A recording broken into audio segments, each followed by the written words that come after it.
Chad Klassen joins us for sports. The Blazers at home last night to Lethbridge. You've also got a report in regards to the TRU Wolfpack tonight, too. Yes, it's fair to say the Blazers like the Lethbridge Hurricanes. Yes. When you say. Yeah. Sure. Combined 14-2 at home this season. We got in the den. Okay. And unfortunately, Jeannie Bouchard, she's out at the Australian Open. We'll have highlights from last night's match against Lena coming up in sports. If only the Blazers could play all 72 games against the Lethbridge Hurricanes. In the Hurricanes' last 2 visits to the ISC, Blazers have blown them right out of the building, scoring 14 goals and only allowing 2 in those meetings, including last night's 7-1 thumping. The victory, also Guy Chiron's 145th win as the Blazers coach, passing Don Hay into second all-time. Heading into last night's game, Blazers were losers of 7 in a row without a home win in the last 12.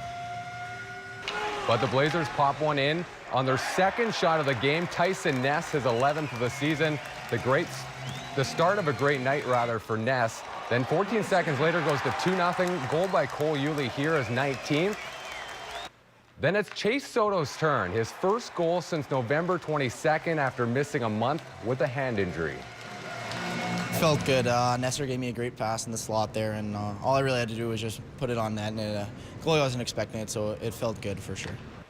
The Soto goal cues a goaltending change for Lethbridge. Doesn't change much, though, on a power play. Matt Ravel tips a Sam Grist point shot, 4-0 Blazers after 1.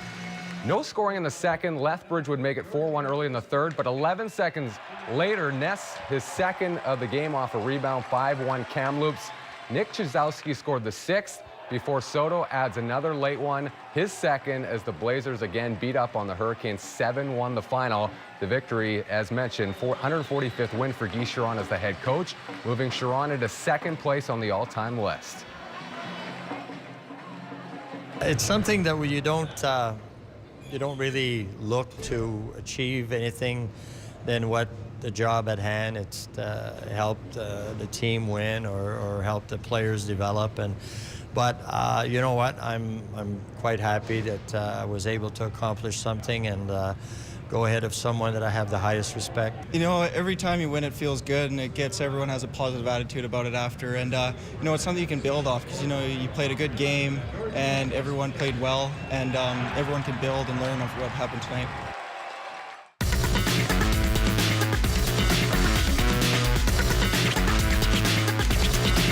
In the den with the TRU Wolfpack. The Wolfpack men's volleyball team back at the Tournament Capital Center this weekend for a doubleheader starting tomorrow night, trying to bounce back after falling 1 spot in the national rankings. The 11-5 Pack have a stiff challenge, though, facing the best team in all of the Canada West, the 15-1 Trinity Western University Spartans. TRU's coming off a split at Manitoba last weekend, dropping from 4th to 5th in the national CIS rankings. The Wolfpack currently locked in a 3-way tie for second place with Alberta and UBC, and can take 1 step closer to securing a home playoff date if they can win one or both against the Spartans this weekend. Meanwhile, the winless women are up against the 12-4 Spartans at the Tournament Capital Center as well tomorrow night. TRU actually won its first set of the season, a 26-24 third set win last Friday at Manitoba in their first weekend under new interim head coach Chad Grimm. TRU hockey team also at home for a second straight weekend, hosting Simon Fraser University for back-to-back meetings against the league's best team. With 4 wins in the last 5 games, the Wolfpack are only 2 points back of the Clan for top spot overall and only 1 point behind Selkirk College for second. The Wolfpack took care of SFU 3-1 on the road 2 weekends ago in Burnaby. The puck drops tomorrow at 8:30 at Memorial Arena and Saturday at 8. Meanwhile, the TRU basketball teams will be the only teams to hit the road this weekend, a key 2-game set for both the men and women in Langley.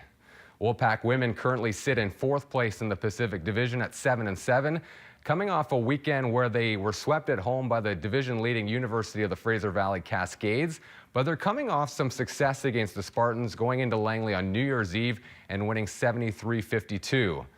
It's also a big weekend for the men, who were tied for 3rd with Mount Royal and Trinity Western at 7-7, and they've lost 3 out of the last 4 to start the new year, including back-to-back losses last weekend at home against the University of the Fraser Valley. The basketball teams, rather, are back home to the tournament capital next Friday against Manitoba. Time now to meet your Wolfpack with a TRU player profile.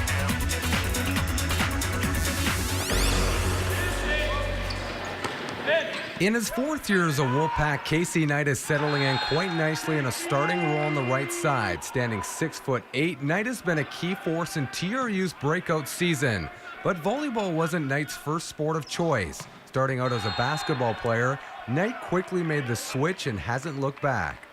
I was originally playing basketball, and my high school coach went, hey, you know what, you're tall. Like, I really think, like, you're perfect for volleyball. I know you'd be great. And I was like, you know what, sure, I'll give it a shot. So I came out, and I instantly loved it just because it is the quintessential team sport.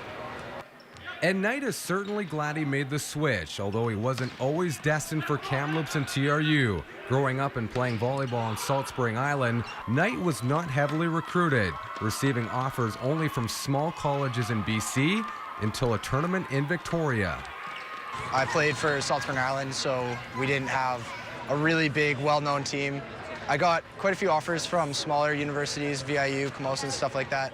And when I was playing in a Camosun tournament, their captain came up to me and said, hey, you know what, I think you're better than the college league. I think you should really talk to Pat Henley, because he had played for Pat previously and gave me his email. I sent him off a video, and Pat contacted me. And Knight was so highly regarded by Wolfpack head coach Pat Henley that Henley didn't even bother watching game action of Knight. He was just so confident he'd grow up into the player he is today. It was Pat just showing a vote of confidence, going, hey, you know what, the kid's 6'8". He's probably going to get a little more coordinated as we go. So it was unfortunate because he came out to watch me at BC Provincials, and I ended up coming down with stomach flu, and I wasn't able to play. But I think it was Pat just showing confidence in the type of person I could be and seeing the potential. Off the court, Knight looks up to his parents, who he says are the 2 people in the entire world he'd want to have dinner with. You know, I've been through the phase, like, you don't want to be with your parents at all kind of thing, and now I can't appreciate the time that I have with them enough. I don't see them enough, and every time we have dinner, we literally sit at the table for 4 hours just talking about nothing, and that's one of the things I enjoy the most. Looking for a fun and affordable time out with your family? Take in a TRU Wolfpack game. Schedule, scores, and news about the TRU Wolfpack team are online, or phone 377-6116 for more information. TRU, it's your university.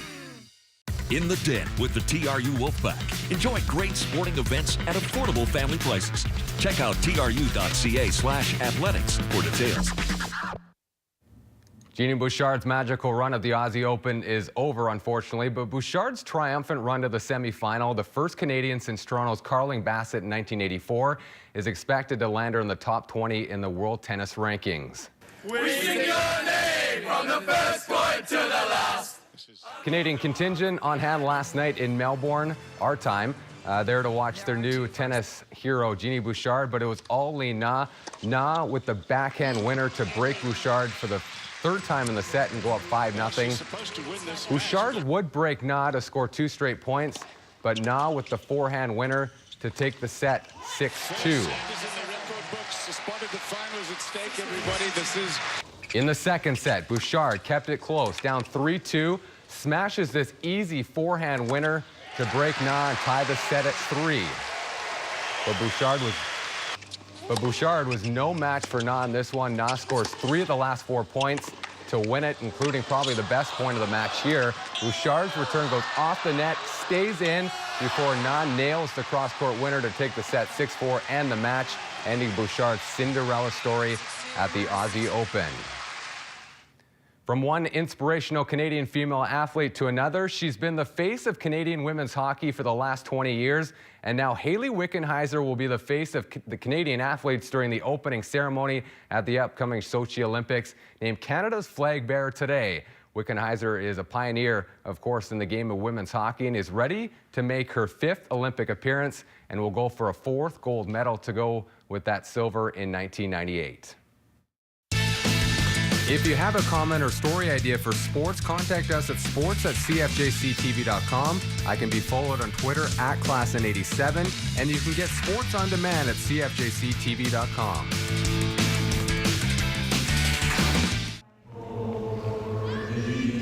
Let's go, Blazers!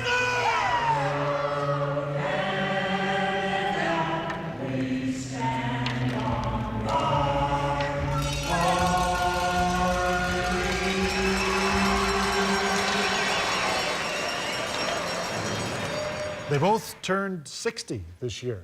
Good so for them. It was something that they wanted to do together. They practiced and said it's on their bucket list. I know there's a number of other things they want to do. Tina did give me this look like, wow, I'm glad that's over with after the end of it. But they did very well. They were Absolutely. bang on, and everybody got to sing along. You wouldn't see me doing it. No? Me either. Well, I can't sing, for one. Oh, so. okay. Well, that might rule you out there. yeah, pretty okay. much. Okay. Bill says he's a decent singer, so maybe Bill will be next. Maybe Tanya and I will do that one day. Yes. Perhaps. Perhaps. That's our time for now. Tanya is in at 6:30, so please join her then. Good night. Good night. Good night.